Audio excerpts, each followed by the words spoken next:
Welcome to Awakening Mindfulness at Work, a conversation that matters. I'm Pierre And I'm Sarah Killeen.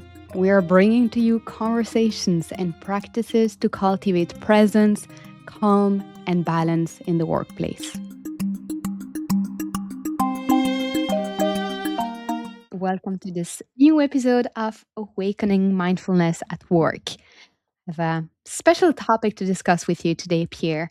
And I think it's a nice continuation of what we've been talking, already for a few weeks, months, which is, why mindfulness?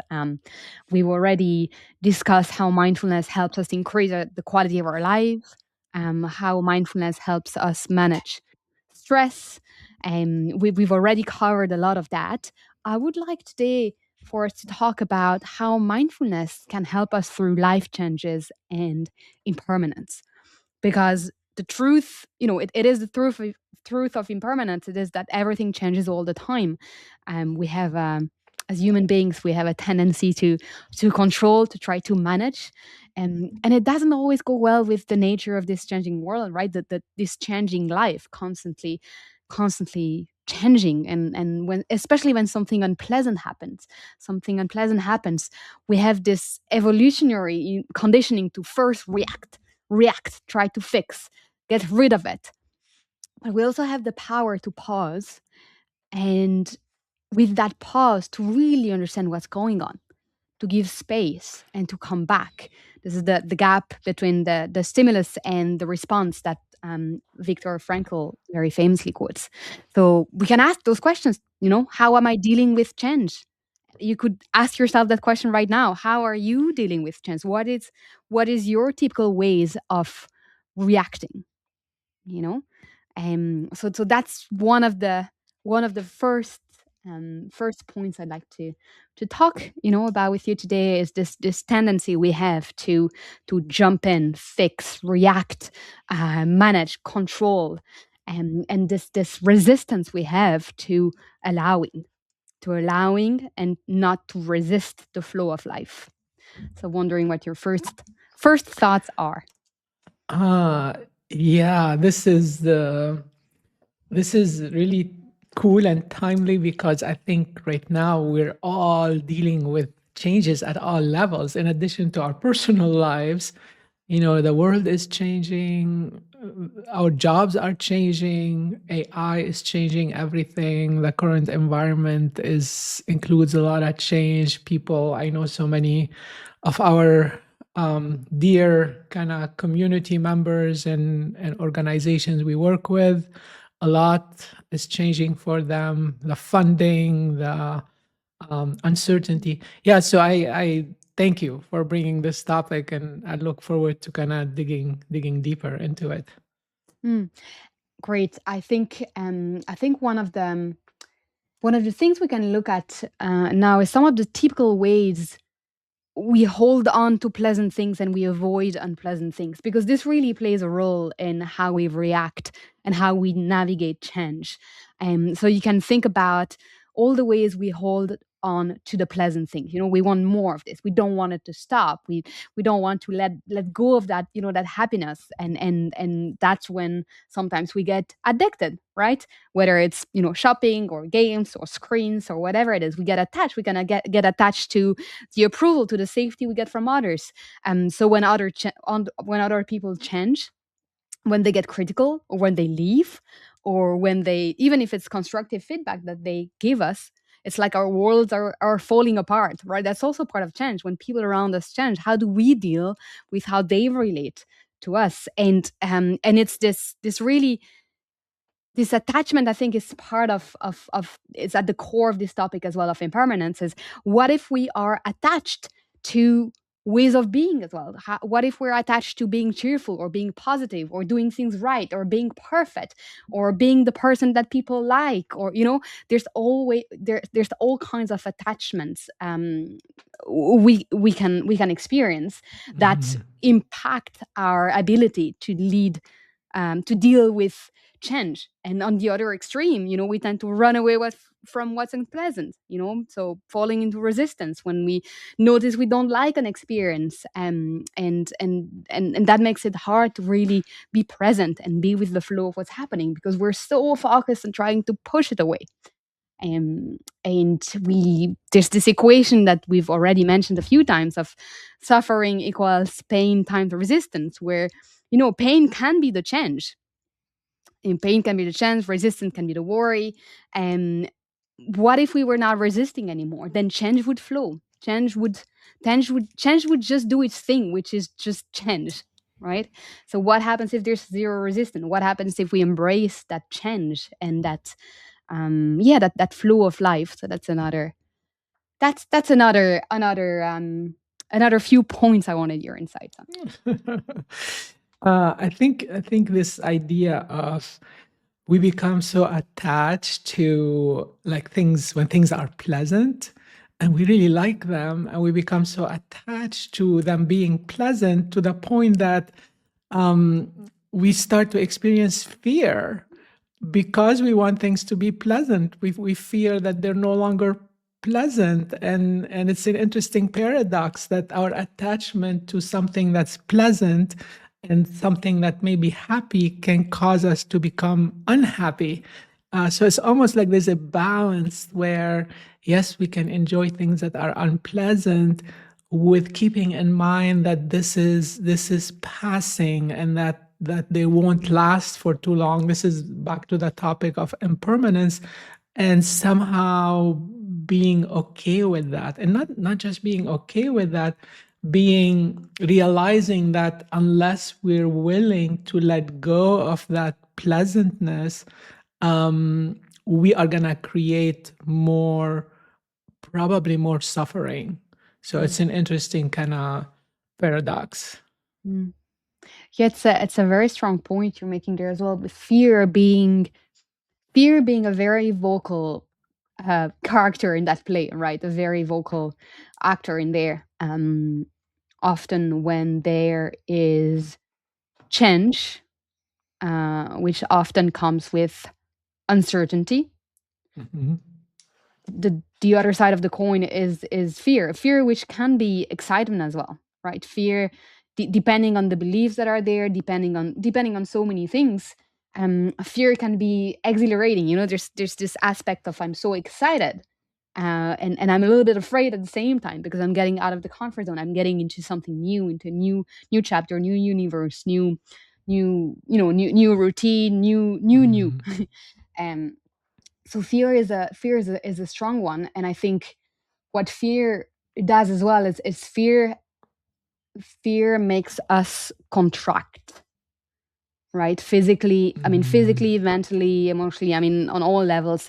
Fear Mhm. makes us contract, and when we contract, we tense, we resist, and we react more, right? We're more tense, so we're closing to the flow. That is not responding to whatever is happening in the moment. This is really reacting, which means we don't have access to all those qualities we have within us, all those wonderful qualities that require spaciousness to be able to live, right? The Mhm. kindness, the compassion, the patience, the equanimity. Those, it's hard to really tap into these when we are tense and closed down.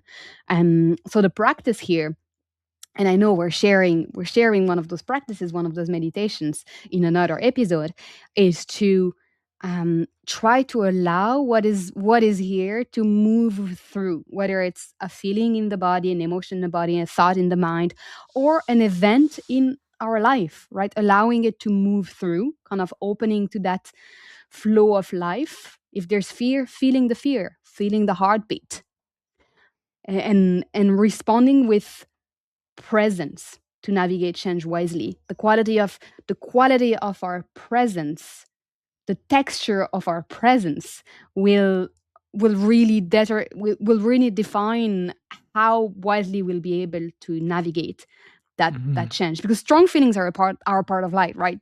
Fear, excitement, strong feelings are part this wonderful experience of being human. If we know how to flex, how to respond, how to allow, create space when it's needed, well, we'll make, we'll get stronger as well. We'll get stronger, and we'll have more tolerance, and we'll be more resilient to whatever change is coming our way. The strong feelings, it's and I think relates to what you mentioned earlier, Sarah. It's not the feeling itself that is the challenge, it's our resistance to the feeling. So yeah, if we let things flow, if we let things kind of find their way, and let them be, let the feeling be, let it go where it needs to go. If we recognize how important that is and adopt this flow kind of attitude, and therefore not get stuck into resistance, that is the hope and the journey and the aspiration to do that. And I think back to change, I think change, so why do we resist change? Because we like safety. Our nervous system likes safety. And when things are the same, we have some familiarity and we have some safety. And then when change happens, it threatens this feeling of safety. And therefore it becomes something that brings up fear and resistance and so forth. So yeah, it's change is can be challenging. And I think that is how meditation can help, because being able to invite stillness, being able to slow down and be still for a moment, helps us open up. If we're so busy, if we're caught in the movement phase, right? Moving, fixing, getting something done, going in one direction, flying, flying, running away, fighting, whatever it is, it's more difficult to really calm ourselves down and look very objectively at what's happening in the moment. So I think that's where meditation can help. And actually, there's this wonderful quotes from Sharon Salzberg in her book Loving Kindness. She writes that practicing mindfulness meditation produces a tremendous change in perspective. She says that without any mindfulness, we might be drowning in the waves, going up and down and struggling to stay afloat when the sea gets rough. But as we start meditating, we learn to take a step back, not to get caught up, and it's like we're just sitting on the shore watching the waves. So still later on, as we keep progressing with the practice, it's as if we're back in the water, but in the very still depth of the water, in the calm, watching the waves above us moving. So until we get there, until we perceive that we're there, we are the water, we are moving with our life, we're moving with that constant flow of life. There's just waving happening, and the more in sync we can be with that just natural way of life going by, the more the more open we'll be to making change meaningful in the moment, making or change and serve us. or and or we can learn to surf. This brings us to another quote from John Kabat-Zinn, which is, "You can't stop the waves, but you can learn to surf." Mm, So yeah, the change is like the waves, and change is happening. It won't stop, but we can navigate through it skillfully, and it'll be hard sometimes. And again, it's not about not having fear. It's not about it being easy. It's much more about letting it flow, not getting caught into mm, resistance. And it will be hard, but it will mm, pass, and then it will be different. mm. Yeah. and One more and we one more can thing. Yeah, go ahead, Sarah. No, I wanted to say, just to come back to something that we mentioned at the beginning, is one way to give ourselves the chance to do that is to add that pause. Did mention Mm, that, that mm, gap between the stimulus and the response, by Viktor Frankl. When we add that pause, we're giving ourselves the chance to indeed, you know, not just react, to, you know, yeah. just see what's happening. Mhm. Yeah, and I wanna what came to mind is a whole other side of change is opportunity in disguise. There's so much that can happen, and sometimes even radical change when we experience, very adverse situations, and then we find out at the end that this actually helped us develop a certain skill, discover a whole new area that we were not even thinking about, that has some positive effect, whether it's learning, whether it's discovering, yeah, something new. So yeah, there is some positivity that can come out of what initially may appear to be really difficult and challenging and resistance. Yeah, yeah. And this is where the growth mindset comes in the picture, right? Sometimes we can't. Mhm. It's difficult to reframe it and ask ourselves, what we can learn from the change in the moment. But afterward, we can create meaning. Maybe, we can ask ourselves, what is the meaning I can create from this experience? And it's a great segue actually into a book that I talked about very recently with you, which is The Other Side of Change from Maya Shankar. And actually, I can't believe I haven't mentioned it yet in this conversation, because it's wonderful. And it's that the title is Who We Become When Life Makes Other Plans. And it's diving deep into how change, and really difficult change, can actually be the best thing that can happen to us. So that's a really interesting topic to get into as well. Maybe for another conversation.